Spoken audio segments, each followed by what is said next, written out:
यदि आप Bihar board exam 2026 का तैयारी कर रहे हैं तो आज मैं आप लोगों को आपके दिल का बात बताने आया हूं। यदि ये वीडियो आप अंत तक देख लिए ना तो आपका सारा डिस्ट्रैक्शंस खत्म हो जाएगा। आप मोबाइल को साइड में रख के पढ़ना शुरू कर दोगे, ये मेरा गारंटी रहा।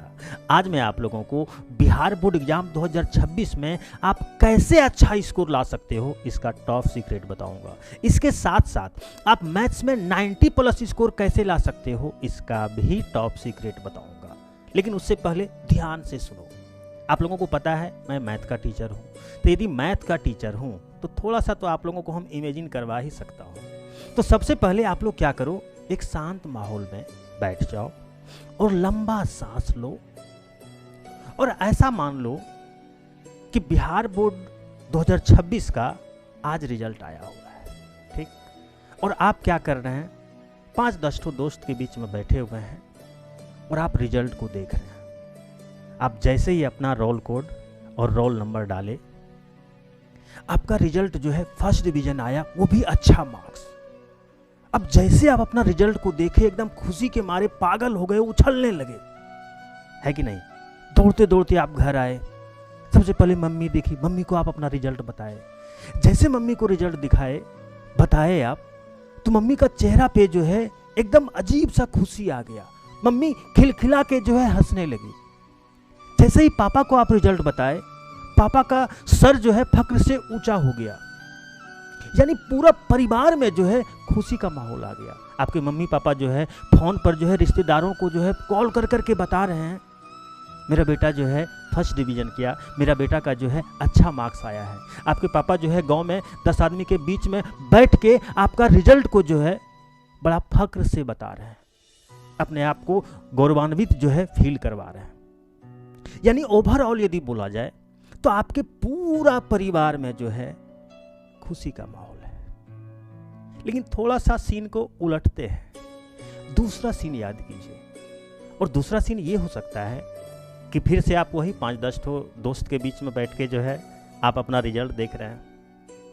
आप रोल कोड रोल नंबर डाले, आपका जैसे ही रिजल्ट आया तो पता चला फेल है या फिर अच्छा मार्क्स नहीं आया।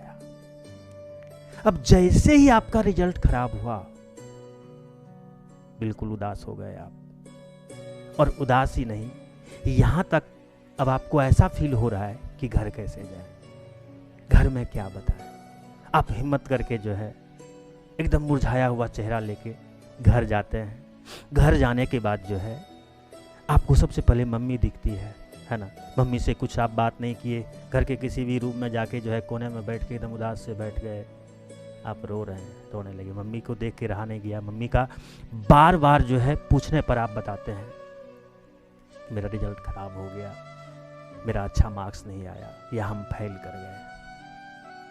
मम्मी का भी चेहरा उदास हो जाता है, मम्मी के भी आंख से आंसू निकलने लगता है। फिर यही बात जो है पापा को पता चलता है आपके रिजल्ट के बारे में। पापा का भी जो चेहरा है उसको देख के साफ देखा जा सकता है कि कितना टेंशन उनके चेहरा पे आ गया। यानी ओवरऑल यदि बोला जाए तो आपका पूरा परिवार जो है उदासी के माहौल में जो है छा गया। तो आप देख लो, ये 2 सीन है आपके पास। अब सबसे पहले आप अपने आप से जो है ये सोचो और हमको ये कमेंट करके बताओ, आपके फैमिली में कौन सा माहौल आए, खुशहाली वाला या गमगीन वाला या उदासी वाला। आप हमको ये कमेंट करके बताओ, है ना। और यदि आप चाहते हो कि आपके फैमिली में ये गम वाला माहौल आए तो ये वीडियो आपके लिए नहीं है, आप ये वीडियो को छोड़ के जा सकते हैं। लेकिन यदि आप चाहते हैं कि आपके फैमिली में खुशहाली वाला माहौल आए तो ये वीडियो अंत तक देखिएगा, क्योंकि अब मैं आप लोगों को मैथ्स में आप 90+ स्कोर कैसे ला सकते हो इसका टॉप सीक्रेट बताने वाला हूं। यदि बात किया जाए तो मात्र में आपको 3 मेरा ब्रह्मास्त्र को जो है फॉलो करना है। ये 3 ब्रह्मास्त्र ही है जिसको फॉलो करके आप अच्छा मार्क्स ला सकते हो। चलिए आते हैं सबसे पहला ब्रह्मास्त्र पे। पहला ब्रह्मास्त्र में आपको बस इतना याद रखना है, पढ़ना तो पूरा सिलेबस है, ये बात बिल्कुल सही है। लेकिन जानते हो पूरे सिलेबस में से कुछ ऐसा यूनिट होता है, कुछ ऐसा चैप्टर होता है जो मोस्ट इंपॉर्टेंट होता है, या आप ठेठी में समझ सकते हो, वहां से आपके बिहार बोर्ड एग्जाम में बार बार क्वेश्चंस पूछा जाता है या पूछ सकता है। समझ रहे हो ना? तो हम लोगों को मेन टारगेट क्या करना है कि जहां से क्वेश्चन बार बार पूछा जा रहा है या पूछता है, वो सबको स्ट्रॉन्ग करने का कोशिश करना है। अब आ रहा होगा कौन कौन सा चैप्टर, तो आप देख सकते हो। आपका जो है मैट्रिक्स हो गया, आपका जो है क्या बोलता है आईटीएफ हो गया, कैलकुलस हो गया, वेक्टर हो गया, 3D हो गया, रिलेशंस एंड फंक्शंस हो गया। ये 6 चैप्टर है जिसको आपको बार बार प्रैक्टिस करके स्ट्रॉन्ग करने का कोशिश करना है।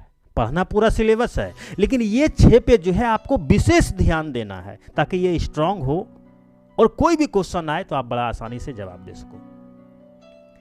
अब आप लोगों के दिमाग में आ रहा होगा सर जी पढ़ाएंगे कहाँ से सर, कौन सा बुक को फॉलो करें सर, है ना? तो रुकिए हम बता रहे हैं। यहाँ पे आता है आपका दूसरा ब्रह्मास्त्र, और दूसरा ब्रह्मास्त्र में आपको 3 पॉइंट याद रखना है, ध्यान से सुनना अच्छा से। सबसे पहला पॉइंट, आप एनसीईआरटी का एक्सरसाइज के साथ साथ एग्जाम्पल्स को भी तैयार करो। पहला पॉइंट क्या बोले, एनसीईआरटी का एग्जाम्पल्स के साथ साथ आप एक्सरसाइज भी तैयार करो। दूसरा पॉइंट, कम से कम 5 साल का, ध्यान से सुनो, कम से कम 5 साल का प्रीवियस ईयर क्वेश्चंस को तैयार करो। और तीसरा पॉइंट ये है, आपको मॉडल पेपर को जो है अच्छे से तैयार करना है। अब आप लोगों के दिमाग में आ रहा होगा सर कितना पढ़ें सर, कैसे पढ़ें सर, टाइम मैनेजमेंट नहीं हो पा रहा है सर। तो यहाँ पे अब आपका आता है तीसरा ब्रह्मास्त्र, और जानते हो तीसरा ब्रह्मास्त्र को ध्यान से सुनना, अच्छा से सुनना और दिमाग में सेट कर लेना। वो ये है, आप सबसे पहले जो है 3 पॉइंट में इसको भी बांट दो टाइम को। पहला 30 मिनट यानी आधा घंटा। आप कोशिश करो हर एक दिन कंसेप्ट को याद करने का, फॉर्मूला को याद करने का। वो जो 30 मिनट है उसका आपको यूज करना है फॉर्मूला को याद करने में, कंसेप्ट को याद करने में। बात समझ रहे हो? उसके बाद आते हैं दूसरा पॉइंट पे। दूसरा पॉइंट में 1 घंटा रखो, और ये 1 घंटा जो है आपको वो पढ़ाई करना है मैथ में जो अभी आपके क्लास में चल रहा है, या आप इस तरह से समझ सकते हो जो आपके क्लास में अभी पढ़ाई हो रहा है। क्लियर है? और तीसरा, और ये सबसे इंपॉर्टेंट है, 1.5 से 2 घंटा, ध्यान से सुन लो, 1.5 से 2 घंटा आप हर दिन टाइम दो। किसके ऊपर? जिसमें आपको एनसीईआरटी का एक्सरसाइज और एग्जाम्पल को देखना है, प्रीवियस ईयर क्वेश्चंस को देखना है। बात समझ में आ रहा है? इसके साथ साथ मॉडल पेपर्स को देखना है। तो ये जो 3 ब्रह्मास्त्र आपको दिए, यदि आप इसका आप अच्छा से यूज कर लोगे ना, तो मैथ्स में अच्छा मार्क्स आएगा, ये मेरा गारंटी रहा। ये तीनों पॉइंट यदि आप भूल गए तो वीडियो को रिपीट से एक बार देख लेना ताकि तीनों पॉइंट आपको अच्छा से याद रहे। अब यदि इसी तीनों ब्रह्मास्त्र को आप अदर सब्जेक्ट में लगा दोगे तो वो भी सब्जेक्ट स्ट्रांग हो जाएगा, उससे भी अच्छा मार्क्स आएगा। और जब सारे सब्जेक्ट से अच्छा मार्क्स आएगा तो ओवरऑल आपका रिजल्ट क्या होगा? अच्छा आएगा, और अच्छा आप स्कोर बिहार बोर्ड एग्जाम 2026 में कर पाओगे। एक बात याद रखना यार, इस दुनिया में कोई स्टूडेंट वीक नहीं होता है। कोई उठकर फाइट कर लेता है और कोई हार मान लेता है। यदि तुम ये वीडियो अभी तक देख रहे हो ना, इसका मतलब ये हुआ आप अपना किस्मत खुद से लिखना चाहते हो। यार बिहार बोर्ड एग्जाम 2026 कोई बोझ नहीं है यार, एक मौका है। समझ रहे हो ना? एक मौका है अपने मम्मी पापा का सर को फक्र से ऊपर करने का। तो ये अंत में 60 से 70 दिन जो बचा हुआ है, इसमें मेहनत नहीं, खूब मेहनत करो। समझ में आ रहा है ना? और टारगेट बनाओ बिहार बोर्ड एग्जाम 2026 में अच्छा से अच्छा स्कोर करने का। समझ रहे हो? तो आज का वीडियो आप लोगों को कैसा लगा आप जरूर कमेंट करके बताइएगा। इसके साथ साथ वीडियो को लाइक और अधिक से अधिक आप लोग जरूर शेयर करें। एक बात और ये सबसे मोस्ट इंपॉर्टेंट बात है, प्रत्येक दिन शाम में 7 बजे जो है इसी चैनल पर आपका जो है रविशंकर सर के नाम से जो चैनल है, इसी पर जो है आपका लाइव क्लास लिया जा रहा है, जिसमें तैयारी कराया जा रहा है बिहार बोर्ड एग्जाम 2026 के लिए। तो आप लोग लाइव ज्वाइन करें और आज से ही जुड़ जाएं, अच्छा से तैयारी के लिए, ताकि आप बिहार बोर्ड एग्जाम में अच्छा से अच्छा मार्क्स ला सको। क्लियर है? एक बात और, आप यदि किसी भी तरह का कोई भी इन्फॉर्मेशन यदि चाहते हैं हमसे रिलेटेड, तो इस वीडियो के डिस्क्रिप्शन में जो है आपको लिंक दिया हुआ मिल जाएगा, सारे सोशल मीडिया का लिंक दिया हुआ है, आप उसको अच्छे से फॉलो कर लो, ज्वाइन कर लो, ताकि किसी भी तरह का आपको इन्फॉर्मेशन जो है आपसे मिस ना हो, हर तरह का इन्फॉर्मेशन आपको मिल जाए। ठीक है, बाय बाय।